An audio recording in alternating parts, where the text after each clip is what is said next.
Bonjour, bienvenue pour cette nouvelle vidéo. Donc aujourd'hui on va parler du cadre. Pourquoi le cadre? Parce que je pense que pour tout projet de changement, pour tout projet en général, c'est important d'avoir un cadre, donc de poser un cadre. C'est quelque chose qui est pour moi absolument essentiel pour réussir les projets, pour aller jusqu'au bout. Donc je vais vous donner un petit peu ma définition, je vais vous dire pourquoi c'est important pour moi, je vais vous dire ce que doit selon moi contenir un cadre pour permettre d'aller jusqu'au bout des projets. Pour moi, donc le cadre il est important parce qu'il permet de structurer le projet et de l'organiser. C'est pour moi aussi un outil de motivation, de persévérance. C'est un point de repère en fait, ce cadre. Que doit contenir le cadre? Il doit avoir au moins 4 éléments. Après, je pense qu'on peut en rajouter d'autres, mais c'est 4 éléments essentiels. Le premier et le plus important sont les objectifs. Il faut absolument se fixer des objectifs à court, moyen, long terme. Il faut qu'ils soient précis.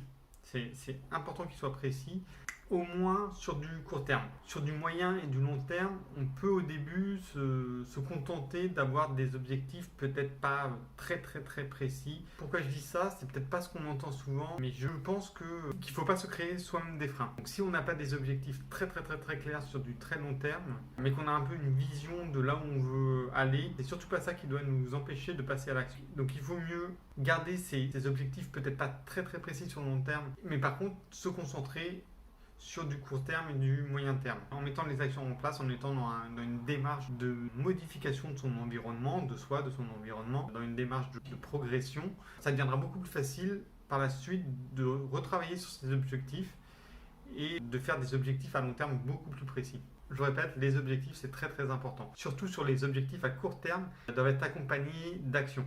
Voilà, donc c'est un objectif, une ou plusieurs actions. Ça, c'est ma façon de fonctionner. Le deuxième point qui est aussi très important, c'est l'aspect temporel. C'est-à-dire qu'il faut se fixer des jalons, des dates limites. En gros, se construire un peu un planning pour atteindre les objectifs.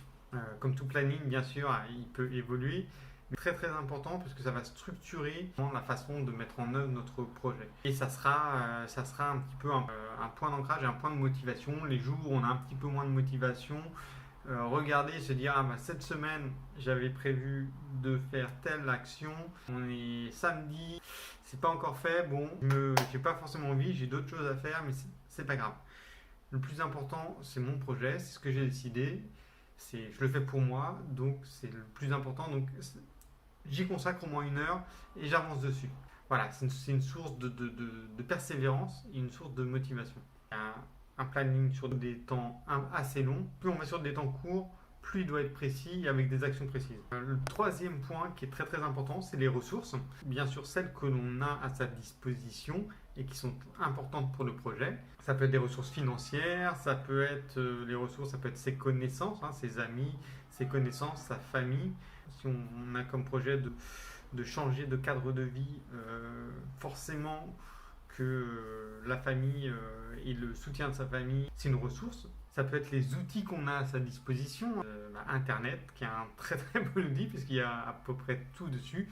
Donc vous êtes sûr de trouver des blogs, trouver des personnes qui ont déjà eu la même démarche que vous, et donc qui pourront vous aider, donc vous créez votre réseau. Il y a aussi les ressources que l'on n'a pas et que l'on veut avoir. Ça peut être de l'expérience. On va prendre quelqu'un qui veut qui veut changer de vie, qui veut se mettre à travailler le bois, à faire des sculptures. S'il n'en a pas, il faut qu'il acquiert de l'expérience, que ce soit par des formations, en travaillant bénévolement, que ce soit en travaillant pour lui, pour des choses personnelles. En tout cas, il faut qu'il acquiert de l'expérience. Ça, c'est obligatoire. Et le fait d'acquérir de l'expérience, c'est déjà être en route vers son projet. Et le dernier point que je vois qui est important dans le cadre, ce sont les limites, parce qu'on a tous des limites, et à chaque limite, il faut trouver un contournement, une astuce, une façon de dépasser cette limite. Et il y en a un. Bon, ça demande des fois un petit peu de réflexion, un petit peu de test, de pratique. Je vais insister sur le fait que ce cadre ainsi posé, avec les objectifs, le planning, les ressources et les limites, ça va nous permettre donc de nous organiser dans le temps. Ça va nous permettre aussi de prioriser des actions, aussi bien avec le planning, mais aussi avec les ressources que l'on veut acquérir. Tout ça, ça permet de prioriser les actions. Donc c'est un garde-fou, parce que si vous avez de la chance et que vous êtes plein d'idées et que ça va à droite à gauche, il y a un moment, il faut essayer de se recentrer.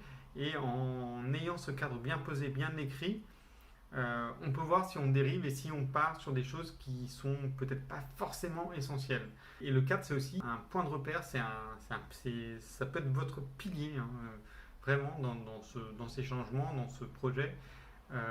Pourquoi je dis ça? Parce que forcément, sur un projet, surtout sur du long terme, il y a des moments, il y a des phases qui vont être un petit peu plus compliquées que d'autres. Des phases où on aura moins de motivation.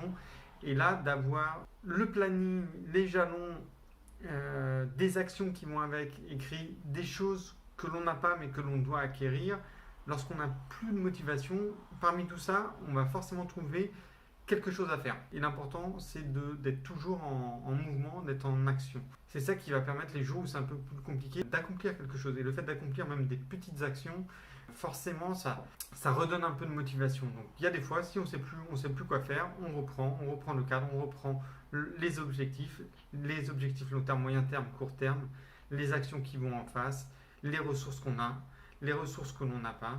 Avec les ressources qu'on a, ça peut faire du bien. Ça permet de relativiser, de se dire qu'on a quand même pas mal de choses à notre disposition pour avancer.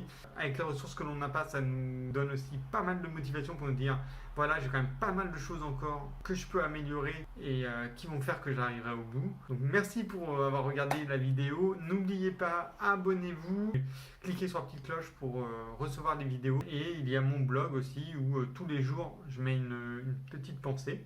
Et la pensée du jour. Et puis pareil, au moins un article par semaine. Vous allez voir, souvent ça sera en relation avec la vidéo, mais peut-être pas tout le temps. Je n'ai pas encore trop décidé du format.